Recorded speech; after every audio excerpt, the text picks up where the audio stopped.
Hi everyone, it's John Hill, CEO for TechSage Solutions, right here on the strategic playing deck again. Cheers. I've got a question for you today. Do you know who's going to be walking through your door, both virtually and physically, for your CMMC assessment? If your answer is something like, well, I think somebody from the government, well, I think you're really going to want to pay attention to this video.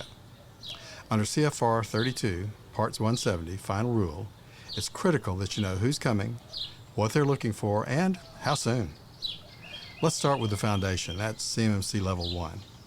If your contracts and your systems only need to handle federal contract information, that's FCI, you fall into Level 1. The good news here is that you're only required to conduct an annual self-assessment. The not so good news is that the self-assessment must be very well documented and your true score must be submitted to the Supplier Performance Risk System, that's SPRS. Now here's something that's a little bit newer. An authorized company official must now submit a formal affirmation of compliance that's a legally binding document and update it every year, even if nothing's changed. So now we move on to CMMC Level 2. This is where around 70 to 80,000 defense contractors will end up because you handle Controlled Unclassified Information, or CUI. After your initial Level 2 assessment by a CA3PAO, that's a CMMC third-party assessment organization, the award of your CMMC Level 2 certification, you will require a triennial reassessment to maintain that certification, also conducted by a C3PAO.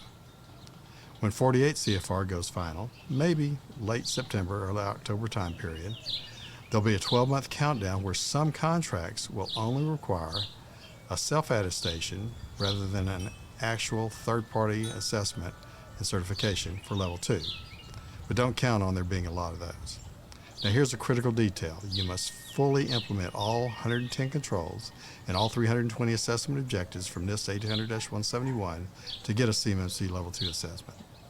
And finally, we have CMMC Level 3 certifications. This is reserved for the highest sensitivity contracts, and DoD estimates that around 1% or around 1,500 defense contractors will actually require this level. These assessments will be handled directly by the government, specifically by the Defense Contract Management Agency's Defense Industrial Base Cybersecurity Assessment Center. It's quite a mouthful, isn't it? Or DCMA DIBCAC.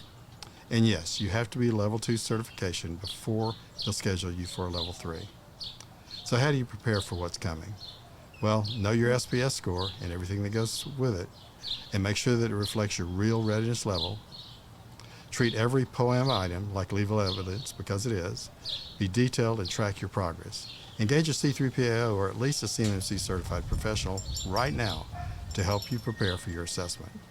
The lines of contractors requesting their assessments is already pretty long, and the scrutiny is very serious. The clock's ticking.